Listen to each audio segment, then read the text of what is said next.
40, 50 years. It is absolutely nothing. And you want to enjoy the pleasures of your sin for zero time, and yet you want to endure hell forever. Hell forever, friends. You need to think about what that means. You need to think about what your life's consequences will be.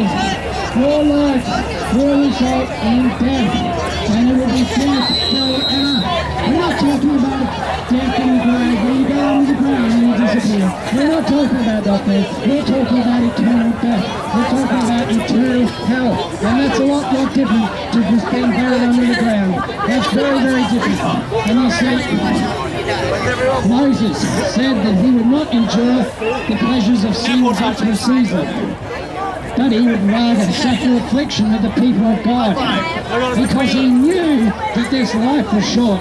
He knew that this life was short, and he wanted to get right with God so that in eternity he would be in heaven. And that's what we want you, friends, to do.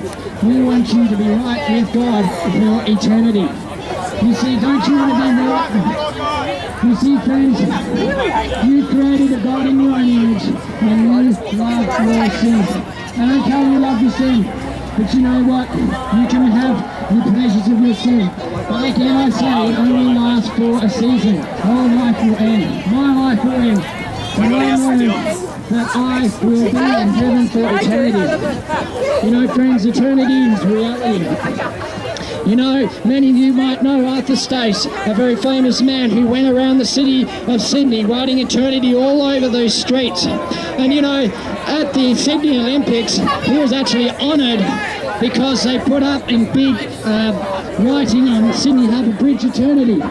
You see, eternity is not just something that's spoken about by Christians. It's actually written in the history of Australia.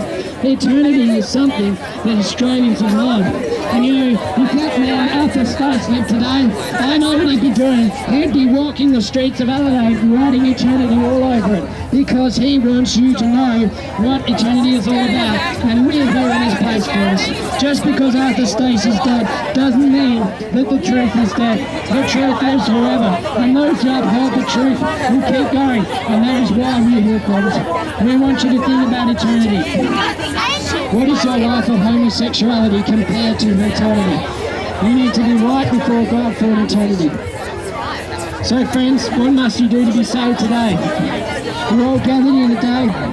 What must you do to be saved? You know, we need to understand what we're being saved from. And it's pretty obvious today, isn't it? Because you're not veiling your sin today. You're exposing it to everyone. And so it's very, very obvious, friends. You need to be saved from the sin of homosexuality. It's very simple, friends. And that's why we're here.